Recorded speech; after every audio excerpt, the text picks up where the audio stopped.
The billionaire brought his mistress to the hotel's presidential suite for their anniversary weekend, not knowing his wife owned the entire building. Not a share. Not a silent investment.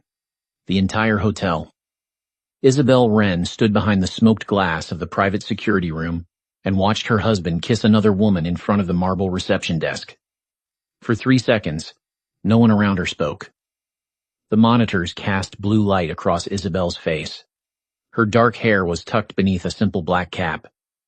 She wore a hotel staff blazer with a temporary name badge that read Isabel, guest relations trainee, no diamonds, no designer dress. No sign that the old money woman billionaire Marcus Vail had mocked for years was the hidden owner of the Marceline, the most exclusive hotel in Manhattan. On screen, Marcus laughed. He looked relaxed in a way Isabel had not seen at home in years. Tall, silver-streaked dark hair, expensive tan coat, broad shoulders, the kind of face that made business magazines use words like visionary and force of nature. His hand rested low on the waist of the woman beside him. Tessa Monroe, 28, blonde, lifestyle influencer, recently hired by Marcus as brand consultant for his private equity firm.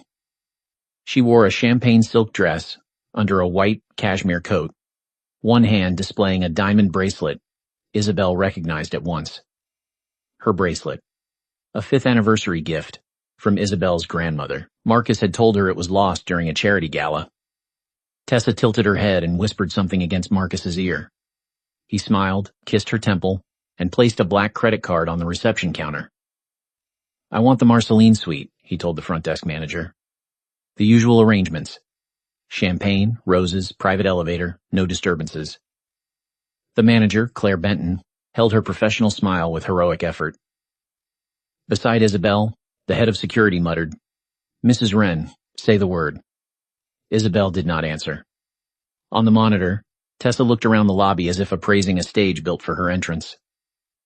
The hotel's grand atrium rose 6 floors high, all cream stone, brass balconies, and a glass ceiling reflecting the winter sky. A pianist played near the bar. Guests moved in soft coats and quieter money. Tessa leaned across the desk. "Also," she said, smiling at Claire, "if anyone named Isabel Vail calls, we are not here. She is his ex. Emotionally fragile. You know the type." The receptionist's fingers froze over the keyboard. Marcus did not correct her. He laughed. "Wife," he said lightly. "Not ex yet." Tessa wrinkled her nose. Technicality. A sound moved through the security room, not a gasp, something sharper. Isabel's face did not change. That was what made the room nervous. She was 36, pale-skinned, sharp-featured, with calm gray eyes, and a stillness that made people lower their voices without knowing why.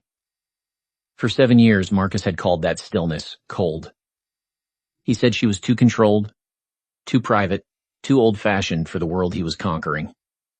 He liked women who sparkled, so he found one. The security chief, Nathan Rook, looked at Isabel. He was a former detective, broad-shouldered, with a scar at his chin and an instinctive dislike of men who smiled while lying. "We can remove them," he said. "No," Isabel said. Her voice was soft. Everyone heard it. On the screen, Claire processed the reservation. She knew exactly who Isabel was. Every executive in the building knew. Every system in the hotel had been prepared for the hidden owner's inspection week. Marcus did not know, because Marcus never paid attention to things he believed were beneath him. He did not know that Isabel had returned to using her maiden name in business years ago. He did not know that her family, the Wren family, had owned hotels since before his grandfather knew what a boardroom was. He did not know that the Marceline had been bought 6 months earlier through Wren Hospitality, after a quiet negotiation with a debt-strapped owner. He did not know because he had spent those 6 months telling Isabel she should sell her little inherited properties and let him manage real money. The screen changed to the private elevator camera. Marcus and Tessa stepped inside. Tessa pressed herself against him, laughing, her bracelet flashing under the light.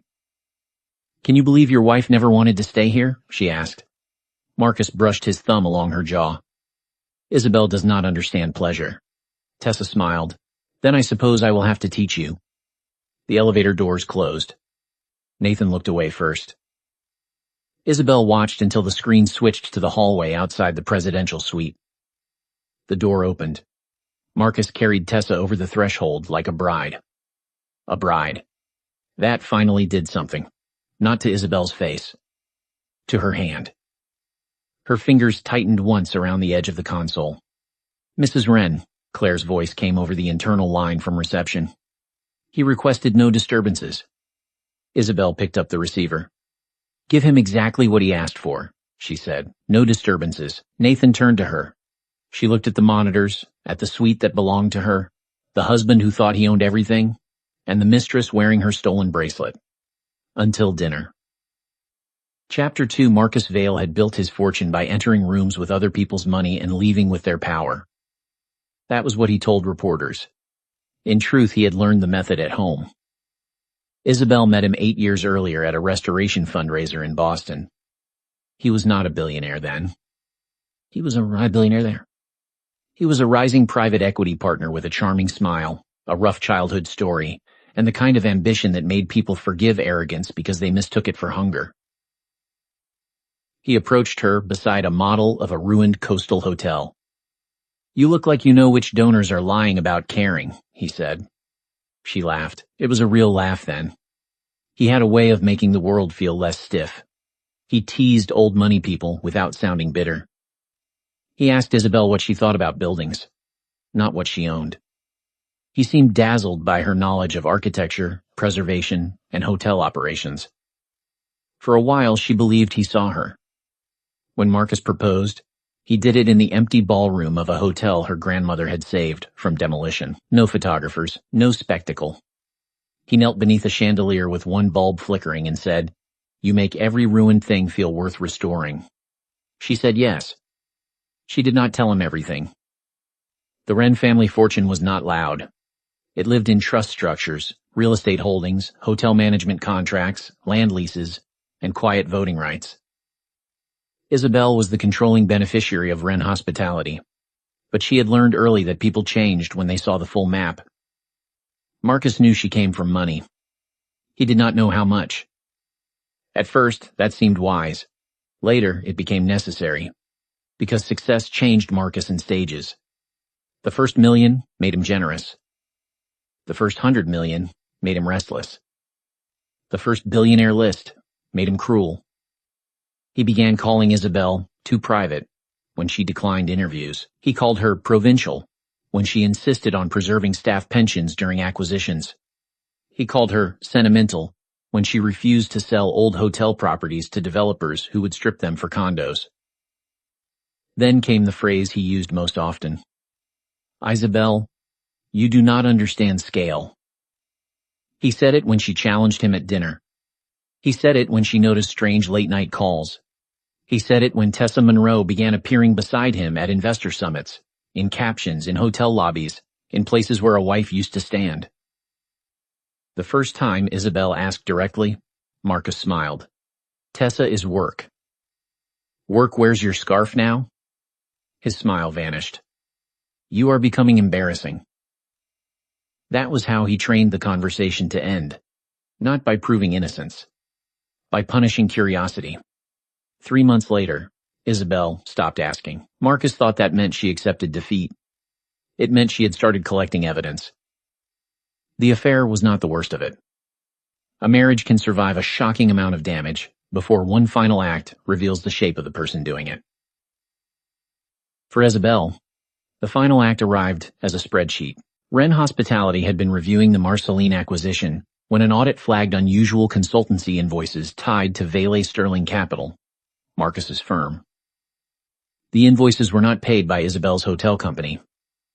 They were paid by one of Marcus's acquisition vehicles, then routed through vendor accounts connected to luxury travel, personal gifts, and a shell consulting firm registered to Tessa Monroe. The bracelet, the suites, the private jets, the gifts. Marcus was not merely cheating. He was using corporate money to fund the performance of cheating. Then the audit found a second issue. Marcus had been quietly positioning Vail Sterling Capital to purchase distressed debt tied to the Marceline. believing he could take control during restructuring. He intended to buy the hotel. Not knowing Isabel had already acquired it, he intended to impress Tessa by bringing her to the hotel he thought he would soon own. Not knowing his wife had the master key. That was why Isabel came to work there for 1 week under a trainee badge. She wanted to see the building from the ground level before announcing the ownership transition. She wanted to meet the staff, review operations, examine security gaps, and understand the soul of the place. Then Marcus checked in with his mistress.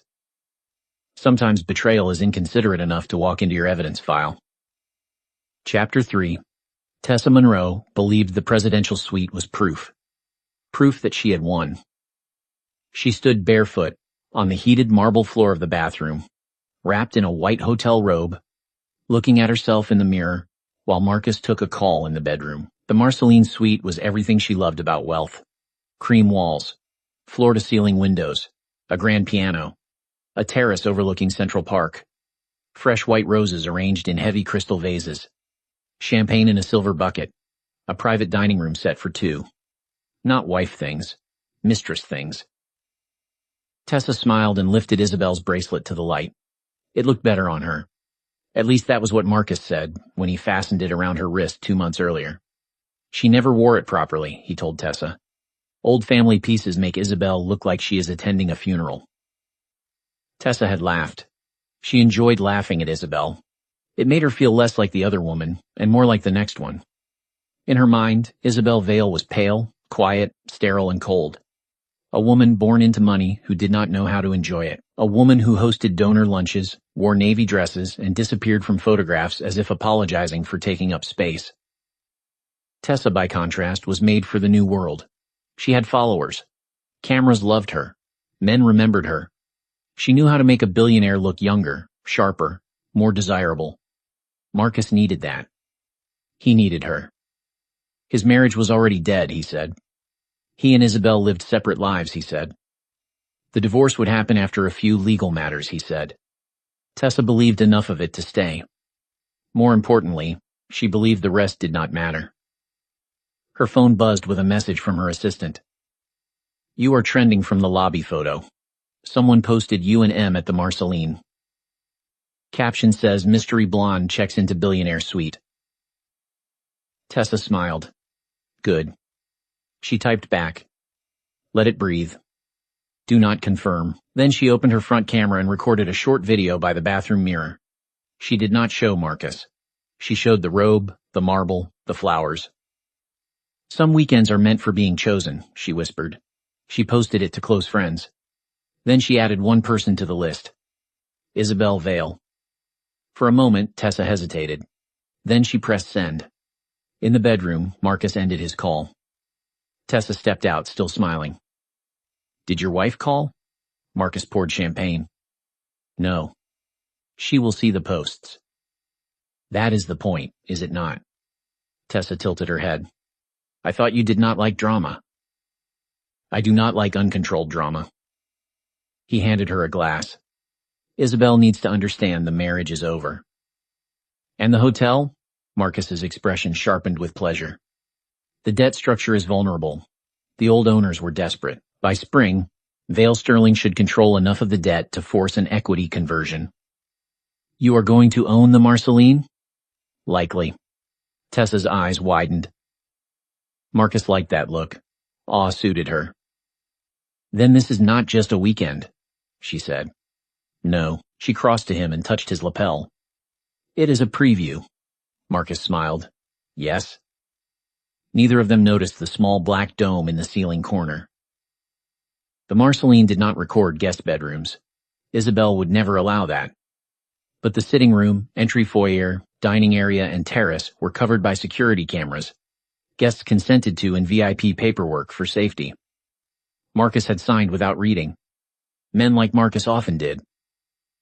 Chapter 4 dinner was served in the private dining room at 8. Not upstairs. Downstairs. That was Isabel's first move. Marcus had requested in-suite dining. Isabel overrode it through the general manager and sent a handwritten note on hotel stationery. With compliments from the Marceline, Mr. Vale and guest are invited to the Laurent room for a private tasting experience prepared by Chef Arnaud. Marcus liked compliments. He accepted. The Laurent room was not the main dining room. It was better. A private glass-walled salon overlooking the central atrium, visible from above and below, used for dignitaries and quiet negotiations. Tonight, it was set for two, with candles, white roses, and a discreet brass plaque on the door. Tessa saw the room and nearly glowed. "Marcus," she whispered, "this is perfect." He rested a hand on her back. "Get used to it." From the mezzanine, Isabel watched them enter. She had changed out of the staff blazer and into a black evening suit. Not a dress. Not armor in the obvious sense.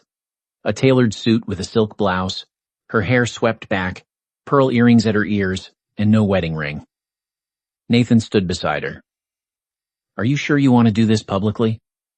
"It is not public yet." He looked down into the atrium, where guests could see the glass-walled room. "It will become public very quickly." "Good." Downstairs, Marcus and Tessa sat. The first course arrived. Oysters. Champagne. A server described each plate with professional grace. Tessa leaned back in her chair. "I wish Isabel could see this." Marcus lifted his glass. "She will." Tessa laughed. That was when the hotel's owner, according to the evening program, was announced in the atrium below. The pianist stopped. The lights softened. A small stage near the lobby bar lit up. The general manager, Claire Benton, stepped to the microphone. "Ladies and gentlemen, welcome to the Marceline. Tonight, we are honored to announce the beginning of a new era for this hotel." Marcus frowned. "What is this?" Tessa looked delighted. "Maybe a celebrity event." Claire continued. "After months of private transition, the Marceline is now under the ownership and stewardship of Wren Hospitality Group." Marcus's glass stopped halfway to his mouth. Wren. The name moved through him like a memory he had chosen not to keep. Claire smiled. "Please welcome our chair, Mrs. Isabel Wren." The atrium turned. Isabel walked down the curved staircase. Every conversation thinned. Marcus stared. For a second, his mind refused the image.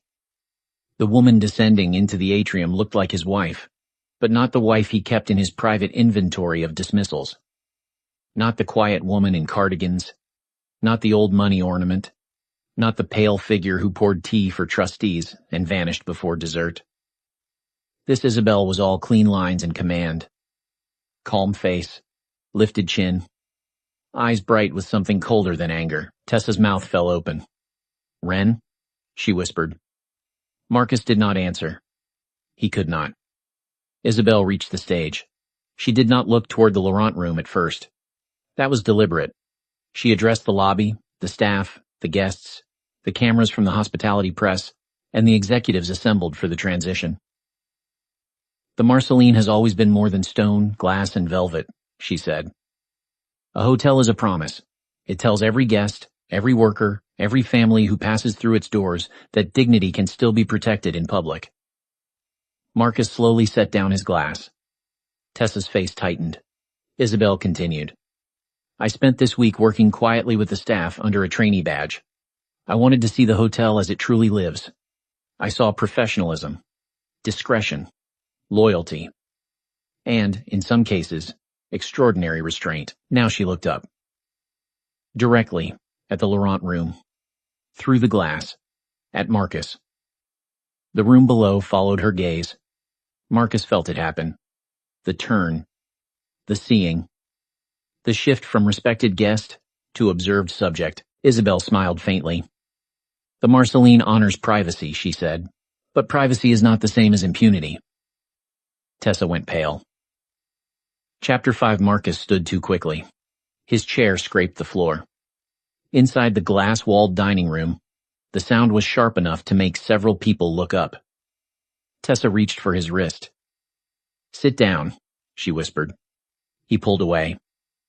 Isabel had already left the stage and was walking toward the private elevator that led to the Laurent room. Marcus moved to the door before she arrived. He opened it. 2 hotel security officers stood outside. Behind them, Isabel. Close up, she looked even calmer. That was what made Marcus feel suddenly off balance. He had prepared over the years for tears, accusations, cold dinners, perhaps even divorce papers. He had not prepared for this version of his wife, standing in a hotel he thought he would soon own. Isabel, he said, lowering his voice. What is this? She looked at him for a moment, then past him, to Tessa. Dinner. Tessa rose, trying to recover herself. Isabel, this is awkward, but you should not make a scene. Isabel entered the room. The security officers remained outside the open door. A scene, Isabel said. Her voice was quiet enough that Marcus had to listen. Tessa lifted her chin. Whatever you think you saw, this is between you and Marcus. No, Isabel said. The affair was between me and Marcus. The bracelet is between you and the Wren estate. The invoices are between you, Marcus, and several auditors. The hotel is between Marcus and a mistake he made 6 months ago. Marcus went still. What invoices? Isabel turned to him. Not the first question I expected from an innocent man. His jaw tightened. The old reflex rose in him. Control the room, narrow the issue, make her emotional. Isabel, you are upset, I understand, but this is not the place. She looked around the glass room. The place you booked with your mistress using a corporate card? Or the hotel you tried to acquire through distressed debt while telling me my inherited properties lacked scale? Tessa's eyes darted to Marcus. He stepped closer to Isabel. Lower your voice. She did not move. Or what? The question was soft. It humiliated him because he had no answer that did not reveal him. Tessa forced a laugh. Marcus, let us go upstairs. She clearly planned this little performance. Isabel looked at the bracelet on Tessa's wrist. I did not plan your outfit. Tessa instinctively touched the diamonds. Her expression flickered. Isabel extended her hand. That bracelet belonged to my grandmother. Tessa's mouth tightened. Marcus gave it to me. That was not one of his rights. Marcus exhaled sharply. It is a bracelet. No, Isabel said. It is an estate asset listed in a trust inventory. It was reported missing. Since you have just confirmed transfer, security will document recovery. Tessa's face drained. You cannot be serious. Isabel smiled slightly. People keep saying that to me tonight. Marcus looked toward the open door. Guests in the atrium below were pretending not to watch. Some were failing. He stepped closer, voice low and vicious. You think owning a hotel makes you powerful? Isabel met his eyes. No, I think owning the hotel where you chose to betray me makes you careless. The words struck cleanly. For years, Marcus had been the one who framed reality. His money, his firm, his rules, his version of marriage. Now every sentence Isabel spoke made the room smaller around him. She lifted a folder from Nathan, who had appeared at the door. Marcus saw his own company logo on the top page. His pulse changed. What is that? Vendor review. Isabel, payments from Vale Sterling Capital acquisition vehicles to Monroe Media Consulting. Luxury travel booked as investor relations. Jewelry purchases hidden under client development. Suite deposits classified as hospitality research. Tessa sat down slowly. Marcus stared at the folder. You had no right to access my company records. Isabel's eyes cooled. You routed them through a hospitality acquisition vehicle connected to the Marceline debt structure. You put them in my audit path. Silence. Then from downstairs came the first camera flash. A hospitality reporter had understood before Marcus did. The story was no longer private. Chapter 6. The next morning, Marcus tried to turn the scandal into a marital misunderstanding. By noon, he learned Isabel had moved first. Not loudly, legally. At 8 a.m., Wren Hospitality issued a brief statement confirming the change in ownership of the Marceline and announcing an internal review of attempted distressed debt interference by outside acquisition entities. At 8:30 a.m., Wren Estate Counsel filed a recovery notice regarding the bracelet. At 9 a.m., Isabel's divorce attorney served Marcus at his office.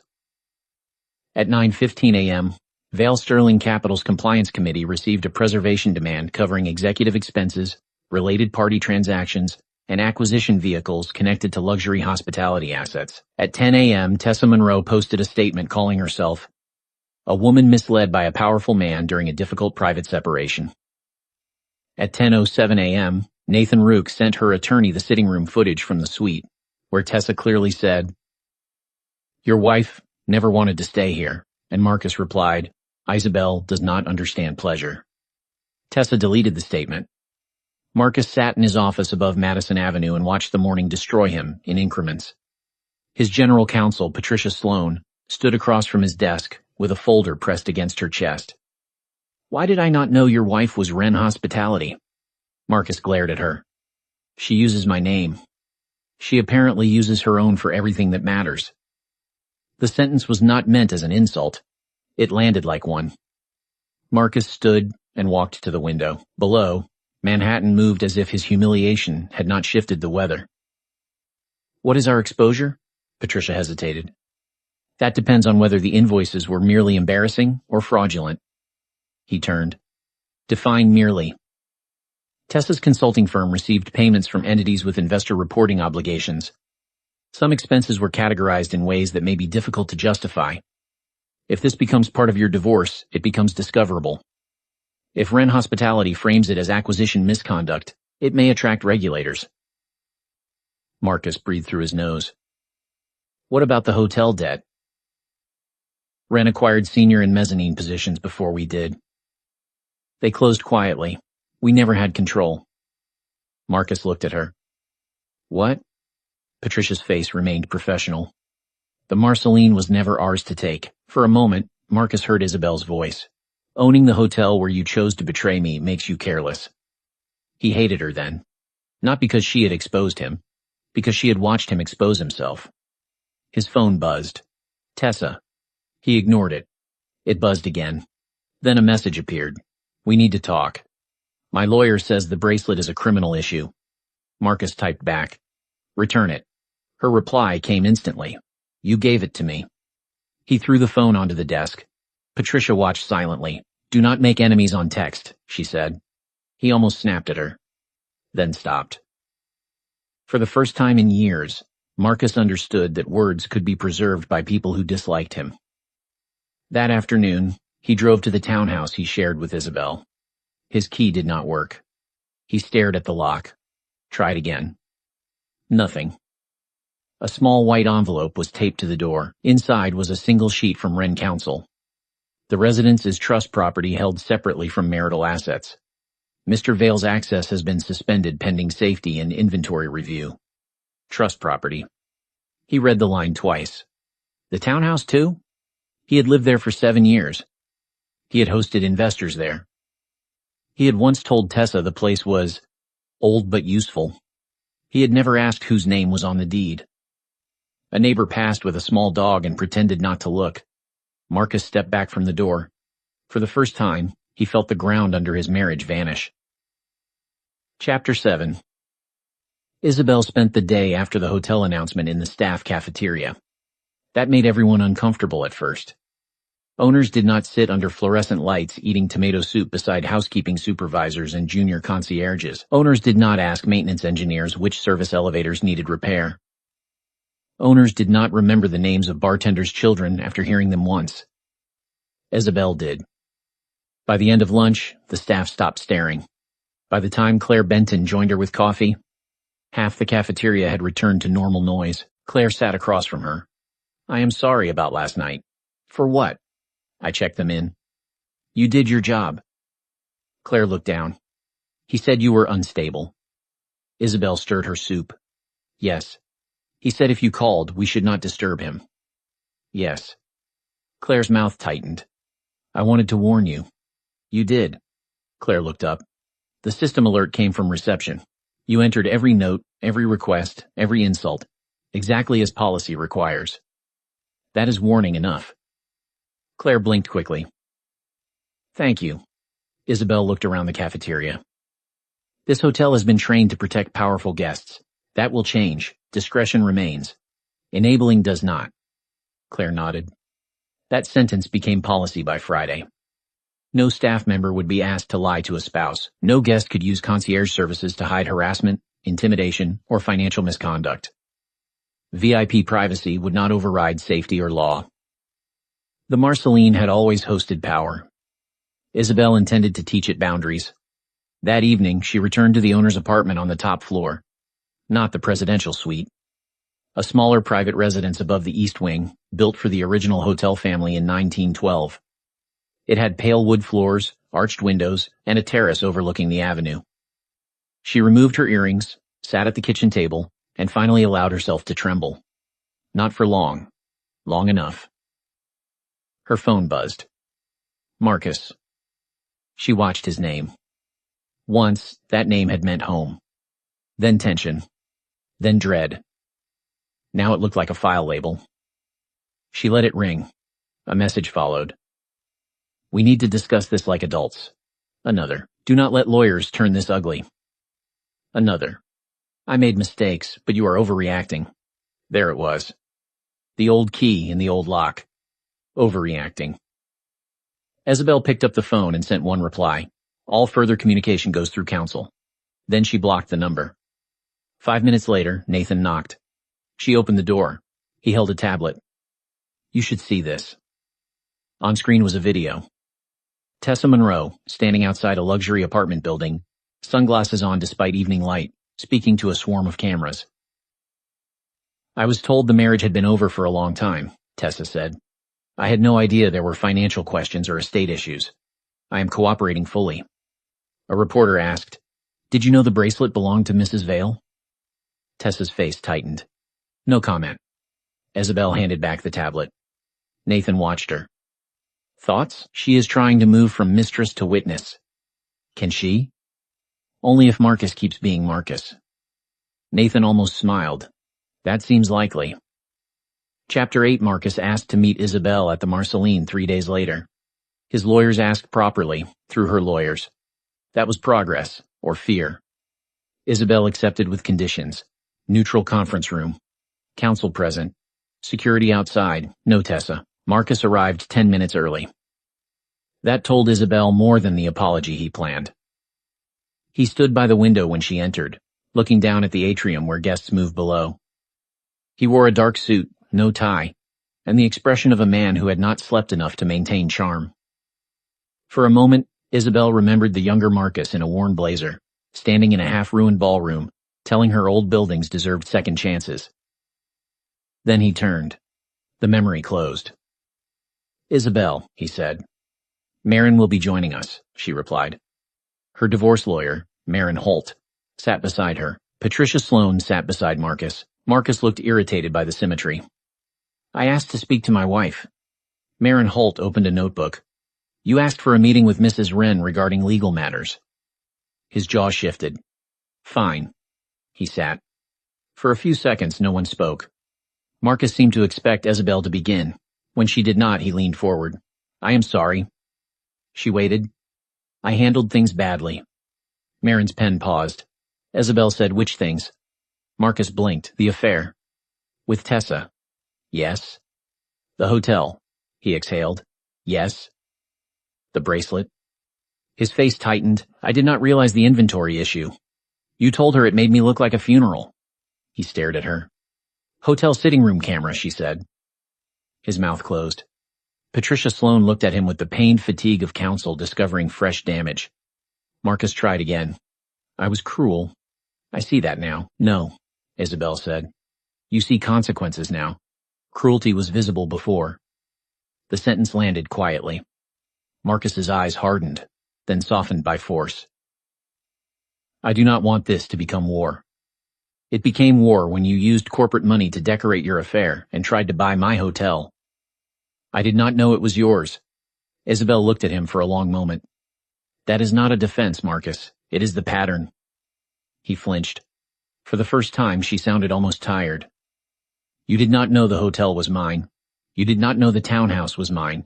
You did not know the bracelet was inventoried. You did not know the staff were documenting your requests. You did not know because you stopped being curious about anything that did not flatter you. He looked away. I loved you. he said. Isabel felt the words, but they no longer had handles. Maybe. His head snapped back. Maybe? Maybe you loved the woman who made you feel chosen by old money, without asking what that old money required. Maybe you loved the doors I opened quietly. Maybe you loved that I never corrected you when people assumed you had more than you did. His face darkened. That is unfair. No, she said. It is late. The room went still. Marin Holt slid a folder forward. These are proposed terms. Separate property recognition. Recovery of estate items. Full cooperation with the expense review. No public defamation. No contact except through counsel. Divorce filing on grounds available under state law. Marcus did not touch the folder. And if I refuse? Isabel stood. The hotel will continue operating. The audit will continue. The divorce will continue. The difference is whether you leave with a settlement or a subpoena trail. His eyes flashed. There she is. Isabel paused at the door. Marcus laughed bitterly. The real Isabel. Cold. Calculating. Always above everyone. She turned. No, Marcus, this is the Isabel you created when you mistook kindness for weakness. Then she left. Chapter 9. Tessa returned the bracelet in person. That was either foolish or brave. Possibly both. She arrived at the Marceline on a rainy afternoon wearing a camel coat, her blonde hair pulled into a low knot, no visible jewelry except small pearl earrings that looked borrowed from a version of herself she had not yet become. Nathan escorted her to Isabel's office. Isabel stood when she entered. Tessa looked around. The office was not as grand as she expected. Bookshelves, hotel sketches, a long desk, a vase of white tulips, rain running down tall windows. The simplicity made Tessa more nervous. She placed a velvet box on the desk. I brought it back. Isabel opened the box. Her grandmother's bracelet lay inside, diamonds cleaned, clasp repaired. For a second, Isabel saw her grandmother's wrist, old and thin, tapping the dining table while explaining occupancy rates to a 12-year-old girl. She closed the box. Thank you. Tessa swallowed. I did not know it was inventoried. You knew it was mine. Tessa looked down. Yes. There was the first honest answer. Isabel sat. Tessa remained standing until Isabel gestured to the chair. You want witness treatment, Isabel said. Tessa's mouth tightened. I want to survive. At least you are done pretending. The younger woman flushed. Rain tapped the windows. Tessa clasped her hands in her lap. I told myself your marriage was over. Marcus said it all the time. Separate bedrooms. Separate lives. He said you only cared about properties and rules, and you believed him. I believed what helped me. Isabel studied her. Tessa's voice became smaller. I liked beating you. That was the second honest answer. Nathan, near the door, went very still. Tessa forced herself to continue. You were quiet. That made me angry. You never chased him, never screamed, never posted anything. It made me feel like I could not win unless you noticed. So I wore the bracelet. I posted the suite. I said things at the desk. Her eyes filled. I am not proud of it. Pride is not the issue, Isabel said. What is? Usefulness. Tessa looked up. You have recordings. Yes. Ledgers. Some. Messages. A lot. Then give them to counsel, not to me. Tessa's face shifted with surprise. You do not want to hear them? No. Why? Because I do not need to keep touching the blade to prove it cut me. Tessa looked away. For the first time, Isabel almost pitied her. Almost. Tessa stood. At the door she turned. I thought he would choose me. Isabel's expression did not change. He did. The words struck Tessa harder than an insult. Isabel continued. That is why you are here. Tessa left with her face pale and her hands empty. Chapter 10. The divorce did not go to trial. Marcus settled after Tessa's materials reached both legal teams. The evidence was not dramatic in the way tabloids wanted. There was no single explosive confession. There were invoices, audio clips, screenshots, expense codes, internal memos, acquisition notes, hotel debt filings, and one particularly damaging recording of Marcus telling Tessa that Isabel's little hotel toys would be easier to control once he restructured the debt. Marin Holt called that recording educational. Patricia Sloan called it catastrophic. Marcus called it private. The law called it discoverable. Vale Sterling Capital survived, but Marcus did not remain untouched. He stepped down from 2 acquisition committees. The firm created a compliance office with actual authority. Several investors demanded governance changes. His reputation did not die, but it became expensive to maintain. That was sometimes worse. The divorce settlement recognized Isabel's separate trust property, required the return of all Wren estate items, assigned responsibility for questionable personal expenses, and barred Marcus from entering any Wren hospitality property without written approval. That last clause made headlines, not because it was financially large, because everyone understood what it meant. He had been banned from the hotel where he tried to parade his mistress. The signing took place in a private legal office. Marcus arrived alone. No Tessa. No entourage. No watch visible under his cuff. Isabel sat across from him in a gray suit. Her hair was loose today, softer around her face. She looked rested. That bothered Marcus. He wanted signs of damage. Something to prove the marriage had mattered more than the paperwork. Instead, she looked like a woman after a storm had passed through and left the windows clean. He signed first. The pen scratched across the page. Then Isabel signed. Just like that, 7 years ended. Marcus stared at her signature. Isabel Wren. Not Vale. He felt something then. Not love exactly. Not regret pure enough to admire. More like the ache of watching a door close on a room he had never bothered to enter. Was any of it real? He asked. Marin Holt glanced at Isabel, but Isabel answered. Yes. The simplicity hurt. Marcus swallowed. Then why does it feel like you were always waiting to leave? She looked at him. I was waiting for you to come back. He had no answer. She stood. He did too. For one strange second, they faced each other without lawyers, lovers, money, or hotel cameras between them. I did love you, he said. I know. Does that matter? It did. Past tense. He heard it. She walked toward the door. Isabel. She stopped. What happens to Tessa? Isabel looked back. That is up to Tessa. And me? That is up to you. He gave a short, bitter laugh. No punishment? She studied him. Marcus, I am not God. I am just no longer your wife. Then she left. Chapter 11. 1 year later, the Marceline reopened its east wing as the Wren House. It was not a shelter, not exactly. Isabel hated the way society expected women in crisis to accept fluorescent rooms and donated furniture as proof of gratitude. The Wren House offered private legal consultations, emergency suites, financial planning, digital evidence preservation, and safe exit support for people leaving abusive, coercive, or financially controlling relationships. The suites were quiet, beautiful, and secure. The first guest was a woman whose husband controlled every credit card in her name. The second was a man whose partner threatened to out him to his employer. The third was a mother with 2 children and a folder full of hotel receipts. Isabel reviewed every case policy personally. Nathan told her she was trying to rebuild the world one locked door at a time. She said locked doors mattered. On opening night, the hotel hosted a small dinner in the old Laurent room. The glass walls had been replaced with warm wood panels. No one would ever again sit inside that room feeling like an exhibit. Claire Benton was now Director of Guest Integrity, a new role that made other hotels call and ask how to copy it without admitting they needed it. Tessa sent a donation under Monroe Media's new legal name.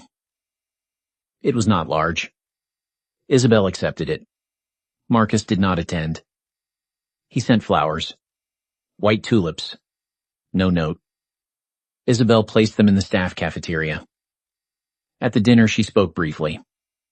She stood at the front of the room in a dark green dress, the restored diamond bracelet on her wrist.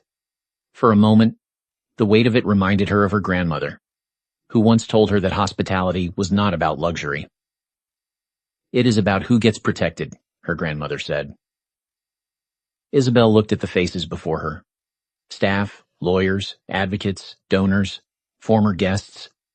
People who knew what it meant to need a door between themselves and someone powerful. When I bought this hotel, she said, I thought I was preserving a building. Then I learned a building is only as honorable as the behavior it permits. The room stilled. For too long, luxury has been used as camouflage. Private elevators, discreet billing. Staff trained to look away, but discretion without conscience becomes complicity. Claire's eyes shone. Isabel continued. The Marceline will still protect privacy, but it will not protect coercion. It will not help a guest lie to someone who is in danger. It will not allow wealth to turn staff into witnesses who are forbidden to remember. A quiet applause began. Not loud. Deep. Isabel touched the bracelet once. Then she smiled. Some doors are meant to close. Others are meant to open at exactly the right time. Chapter 12. After the dinner, Isabel went upstairs alone. The presidential suite was empty. It had been redesigned. The white roses were gone. The grand piano remained, freshly tuned. The marble fireplace had been restored. The terrace doors were open slightly, letting in the cool night air. Isabel stood in the entryway for a long time. She had considered never entering again. But avoidance was not healing. It was just another way of letting Marcus choose the shape of the room. She walked to the sitting area. This was where he had poured champagne, where Tessa had laughed, where the camera had captured enough truth to begin the end. Isabel sat on the sofa. The room did not hurt as much as she expected, perhaps because rooms are innocent. People bring ghosts into them. People can also take them out. Her phone buzzed. A message from Claire. First rent house guest checked in safely. Kids asleep. She said the room smells like clean sheets and no fear. Isabel read the message twice. Then she looked out at the city.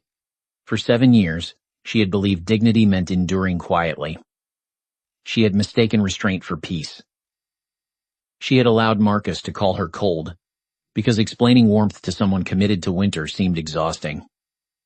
Now she understood something simpler. Silence can be strategy, but only if, when the time comes, it speaks.